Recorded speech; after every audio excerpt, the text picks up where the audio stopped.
Hey everyone, welcome back to the channel. Today's the day that we're gonna finally swap out these little fog lights and put this big LED light bar on the evader. Now I was waiting for it to get dark, and as you could see, it is dark right outside right there.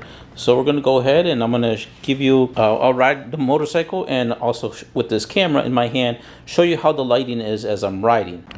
All right, I found myself a much more darker road, as you can see, with a nice little black spot area over there. So I'm going to go ahead and turn on my normal headlights. So this is my normal headlights. All right. Well, that's not my normal. That's actually you can see over here. That's going to be the halo rings, and then this little small light over here, and that's what's giving that glow right here on the floor. Doesn't do much, but everything helps. All right. So now here is my normal headlights. All right. There you go. So that's my normal headlights, and then if I do high beam, that's how the high beam looks. Low beam. All right, so now I'm going to go ahead and put in the fog lights so you guys could see that. And you could see it has this like yellowish line to it right here. Now let me go ahead and turn off my normal headlights. So you could see that's how it looks like with just the fog lights, not anything else. And you can see it almost just looks like kind of like a circle. And again, why do cars always come when I'm recording? This is nuts. Anyhow, I'm sure there's going to be more cars coming as I'm recording. All right, so like I said, you could see this yellow hue kind of light around my fog lights, and then you got the center like kind of spotlight. Again, it doesn't really shine all that well in real life. As you can see, it's more concentrated down here. No matter how I adjust it, I just can't get rid of this yellow. So I'm guessing it's part of the LED. Anyhow, with the new light system, it's going to illuminate much more. All of this is going to be lit up much better with that new LED light bar. So I can't wait to install it. But anyway, let's go ahead. Let me start riding around. As you can see, more cars. Oh, that guy's turning. But we could see another car over here coming. So let's get on the road and I'll show you how this thing looks like as I'm riding. All right, let's get to it. Let's see if I could do this all with one hand, actually. You may not hear me all that well because of the wind noise and everything, but I'll just try my best. Well, I'm not really going to say much anyway, but I'm just going to try to focus on riding here, and it's actually a bit chilly right now as we're hitting those chilly months. We're already in October. I think we are pretty much almost to the end of October, actually. I think October 18th is today or whatnot. Well, I think Halloween's next week or whatever. But as if here we are in that really dark, pitch black section of the road, and you can see it doesn't really light up much road. Now let me go ahead and turn on my normal headlights. And you can see it does a little bit better job just with my normal headlights. I'm actually able to see a little bit more of the road. But obviously when I get that bigger LED light bar, I will be able to see much more of the road. So I'm going to go ahead and turn off my headlights there and just ride with these fog lights. And the reason I installed these fog lights was just because I needed a little extra light. I had these fog lights, you know, just laying around. They were actually a customer's back in the day, and he never pulled through on the project, and I never got to install them. So I just was stuck with them.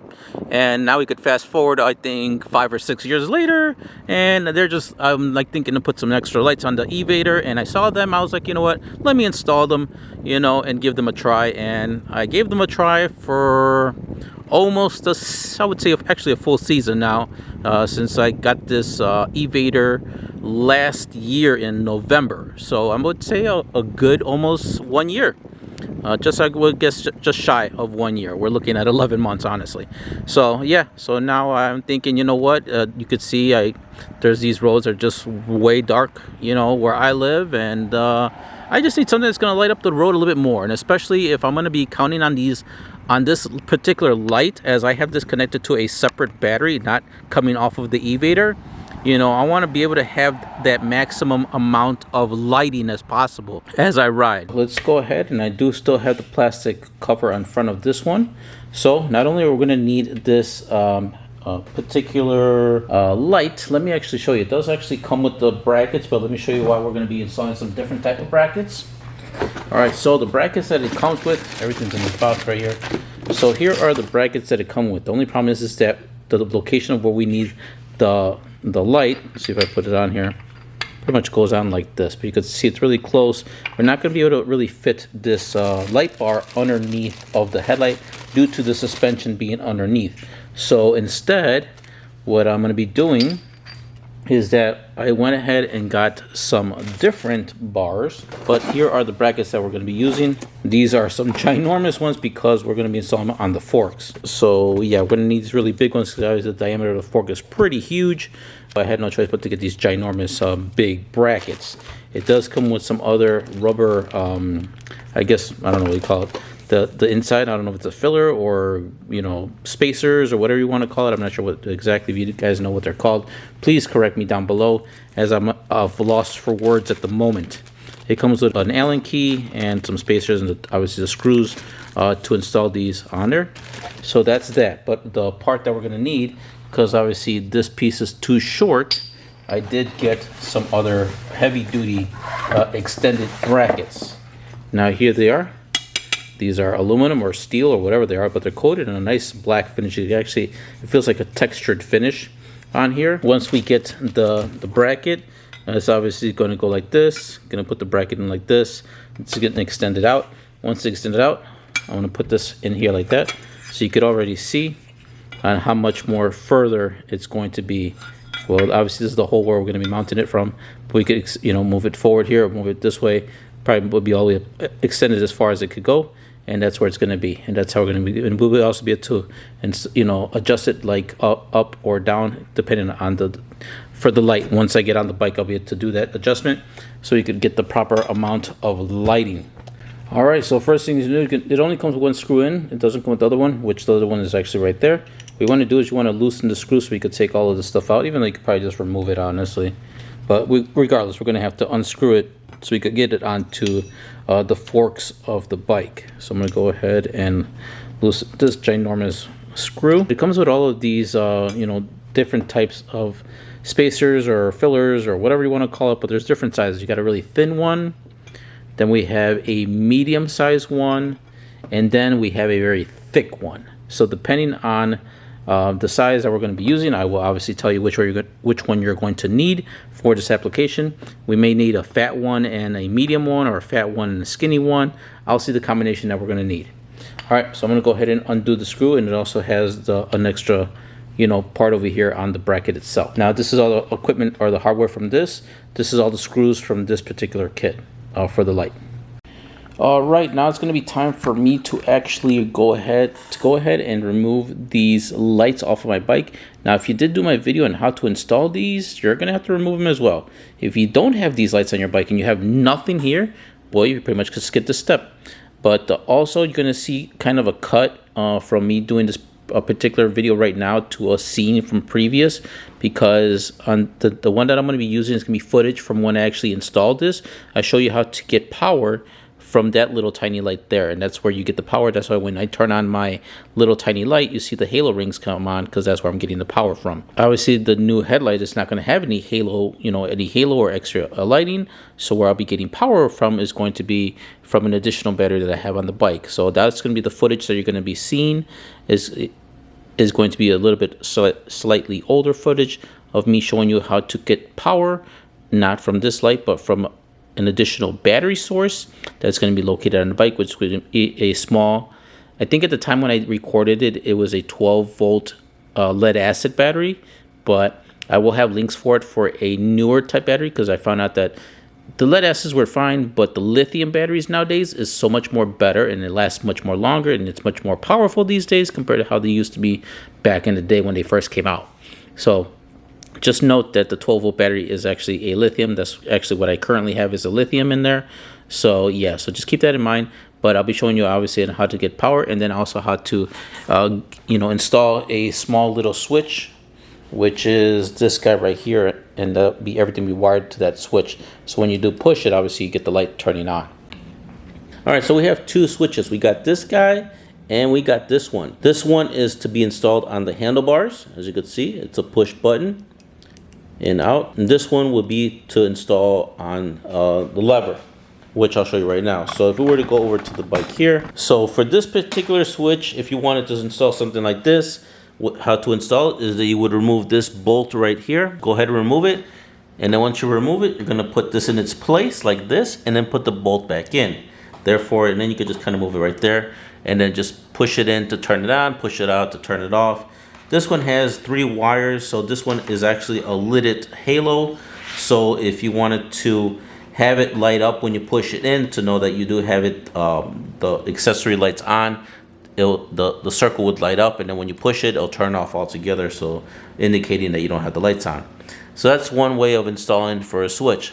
I was thinking about doing this one, but when I looked in my toolbox, I noticed that I had a handlebar switch, which is right here, and I've had this in my toolbox for quite some time. So for me, honestly, I'm gonna put this one over here. So I'm gonna go ahead and wire this one for myself this way on the handlebars. Now to do so, here is the bracket for this one. And I've noticed that if I were to put it on here like this, you could see it doesn't want to go in all the way. All right, so you can see that it doesn't want to go in all the way, but here is the trick. Just go ahead and push it in forward a little bit more. And now you're able to slide it in all the way up to right there. Perfect. And you just get the part over here and then just put it right there. Put the 2 screws in and you're all set. Here's some blue thread lock. This is what I'm going to be using on the screws. Therefore, the screws won't vibrate loose. All right, so now we got the switch on there and it's on there secure. Push it in to turn it on. Push it out to turn it off. So to hide the wires now, obviously you see the cable here. I'm going to go ahead and zip tie it to the existing cabling that it has over here underneath it and kind of just follow the wiring all the way down to the bottom.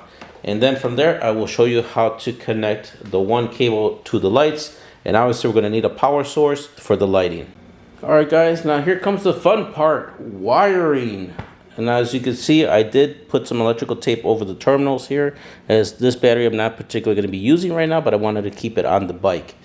So this is the battery that I'll be using for the fog lights. Now what we need to do is we need to get the wire from the fog lights, which is over there, to the battery, which is right here. Now I found a cool little spot on the evader where to route the wire. So what we're going to do is we are going to grab our wire. This is going to be a small wire. I think this one is a 18 gauge red and black. I got a zip tie which is pretty long, and this is what I use to kind of fish cabling. So I'm just going to go ahead and zip it really good and tight here. And let me show you the area that I'll be kind of fishing this through, which in turn is kind of pretty much going to come out through this pocket area. Now I've turned the handlebars all the way to the right, and if you notice that right here is a nice little pocket area, and I've noticed that it would go all the way through. So again, I'm just gonna kind of maybe fold the cable and kind of twist it like this, and then I want to feed my, sorry for my hand being in the way, I'm just gonna feed the zip tie until I get it to the other side. Once I do, then I'm just gonna go ahead and pull the cable out from this side. Alrighty guys, I'm not gonna lie, that was a little bit more challenging and difficult than I thought it would be, but I got it through. So you may find it a little difficult as well. Alright, now we got the cable out through here. We don't need that much to be sticking out through this side, so I'm gonna go ahead and pull it in from the other way, right there. And pretty much we just want enough to be like right around here as we're gonna be connecting to these terminals. Alright, so now that we're over here in the front area, we're gonna grab our cable and we're gonna feed it through the forks to come out to the headlight department. Alrighty guys, I know this part may look complicated, but I'm going to try to simplify it as best as I can. Alright, so this cable right here, this is coming in from the switch. You're going to see a black wire and then you're going to see a black wire with a line. That's signifying negative and positive, but we're really not going to hook this up as a negative and positive. We're going to hook it up as a positive and a positive, because all we're doing is just breaking the circuit to allow, to cut the lights and connecting the circuit to allow the lights to turn on. So this is the switch. Next, we got our cable here that we had fished through the body. Now this is gonna go directly to the battery. We're gonna have obviously a black and a red, positive and negative, and that will be connected to positive and negative. The positive of this power wire is gonna go to the one with the black and white stripe on the switch. The negative from this is actually going to go to the positive of our fog lights. The negative from the main wire from the battery is going to be connected to the negative of the fog lights. So let me go ahead and start doing this, and then I'll kind of go through it a little bit more again, kind of repeating myself and kind of showing you the way to connect the wires. As far as the switch comes with these bullet connectors, we are not going to be using the bullet connectors. So I'm gonna go ahead and snip those off, as I have no use for them. So I'm gonna go ahead and snip those off. Once we snip those off, we're gonna go ahead and splice the wires.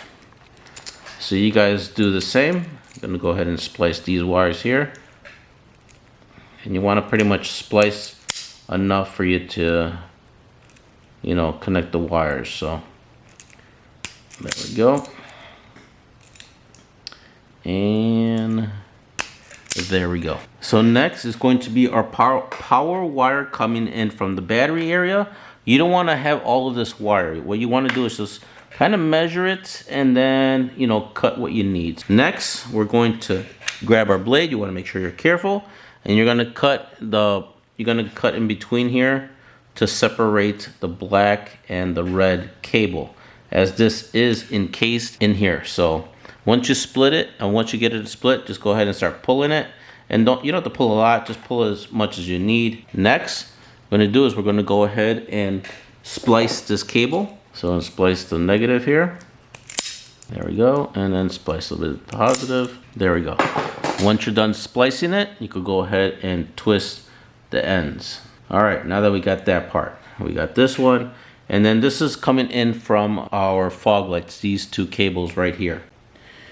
Alright, sorry to interrupt the video, but I had to cut the video in half because the video was just taking a little bit too long during edit. So I wanted to break it in half so it wouldn't be too long of you guys watching the how to do this video. You could see I kind of have a brace on because I did hurt my wrist. Hopefully it gets better soon. Well, that's it for this part of the video. Stay tuned for the next one where we finish up on how to install this LED bar. And then I show you out on the street on how it looks like and how it performs.